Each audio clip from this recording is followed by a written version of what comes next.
Assalamualaikum warahmatullahi wabarakatuh. Halo, kembali lagi dengan channel kami Kelompok Fiskus.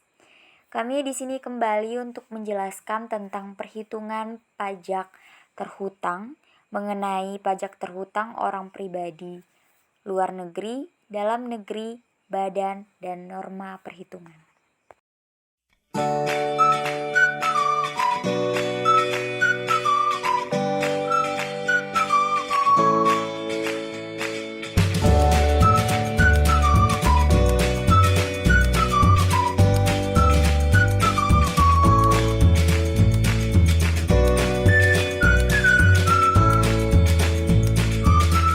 Oke, langsung saja kita ke contoh soal. Oke, baiklah. Yang pertama kita akan membahas tentang PPh terhutang orang pribadi dalam negeri. Soal yang pertama yaitu Pak Andri bekerja di PT Abadi. Dia belum menikah dan tidak mempunyai tanggungan. Setiap bulan Pak Andri memperoleh gaji sebesar 9 juta, tunjangan hari tua sebesar 500.000 dan premi asuransi sebesar 500.000 yang dibayarkan oleh perusahaan. Pak Andri juga membayar iuran pensiun sebesar 75.000 per bulan. Berapakah PPh terhutang yang harus dibayarkan Pak Andri? Baiklah, yang pertama kita akan membahas contoh soal nomor 1, yaitu mengenai PPh terhutang orang pribadi dalam negeri.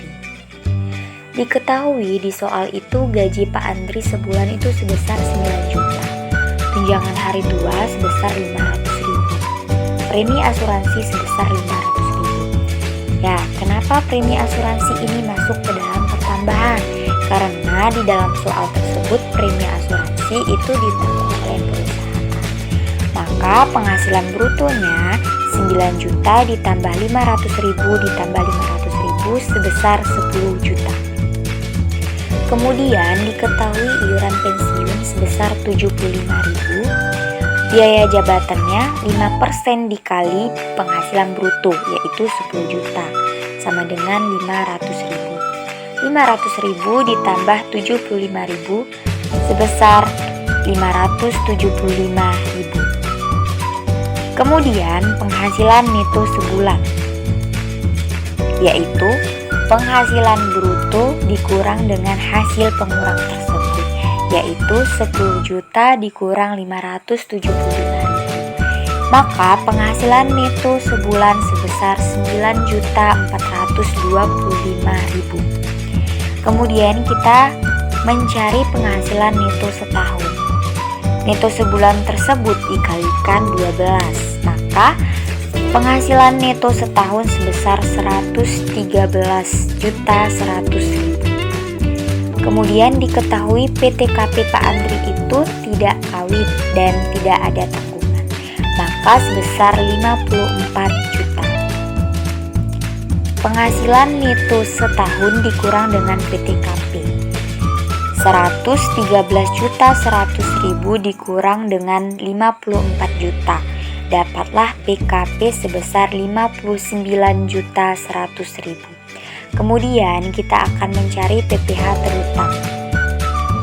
Ada dua lapisan. Yang pertama menggunakan 5% dikali 50 juta sama dengan 2.500.000. Kemudian lapisan kedua 15% dikali 9.100.000. 9.100.000 ini didapat dari selisih dari 59.100.000 dan 50.000 juta. Jadi 15% dikali 9.100.000 dapat 1.365.000. Maka PPh terhutangnya sebesar 3.865.000. Selanjutnya contoh soal nomor 2, yaitu mengenai PPh terhutang orang pribadi luar negeri.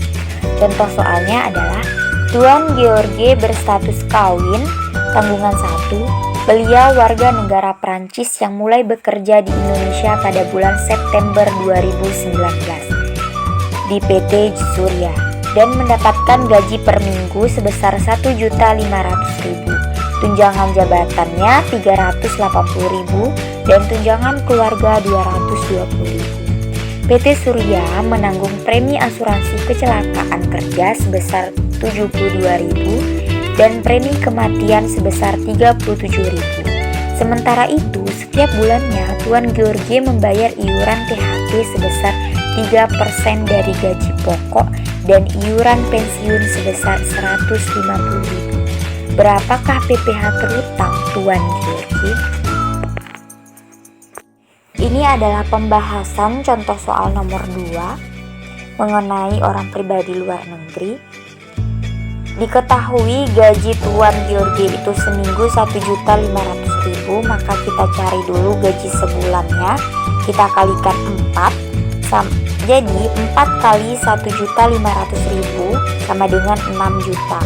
Diketahui lagi tunjangan jabatannya Rp380.000, tunjangan keluarga Rp220.000, premi kecelakaan kerja sebesar Rp72.000, premi kematian Rp37.000. Kenapa premi kecelakaan kerja dan premi kematian ini dimasukkan ke dalam pertambahan? Karena di dalam soal telah dicantumkan premi-premi ini telah ditanggung oleh perusahaan. Maka penghasilan bruto ini tinggal ditambahkan gaji sebulan Tuan George sampai dengan premi kematian. Maka penghasilan bruto jadi Rp6.709.000. Kemudian pengurangan biaya jabatan ini 5% dikali dengan penghasilan bruto sebesar Rp6.709.000 sama dengan Rp335.450. Diketahui iuran pensiun Tuan George sebesar Rp150.000, iuran THT 3% ini dari gaji pokok, maka kita kalikan dengan 6 juta. Jadi 3% dikali 6 juta sama dengan 180 juta. Maka kita tambahkan semuanya jadi 665.450. Kemudian kita hitung lagi penghasilan neto per bulan. Ini dari penghasilan bruto dikurang dengan pengurangan. 6.709.000 kita kurangkan dengan 665.450. Maka penghasilan itu per bulan 6.043.550. Kemudian penghasilan itu per tahun kita kalikan 12, dapatlah 72.522.600. Diketahui PTKP Tuan George ini sudah kawin, tanggungan 1, maka 63 juta. Maka untuk mencari PKP-nya 72.522.600 kita kurangkan dengan 63 juta. PKP sebesar 9.522.600. Kemudian kita cari PPh terutangnya. 5% kita kalikan dengan PKP yaitu 9.522.600. Maka PPh terutang Tuan George sebesar 476.130. Selanjutnya contoh soal nomor 3 yaitu mengenai WP Badan.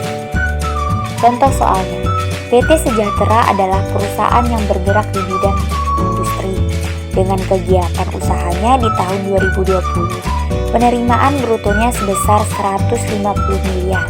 Harga pokok penjualan sebesar 30 miliar, biaya administrasi dan biaya operasional sebesar 500 juta.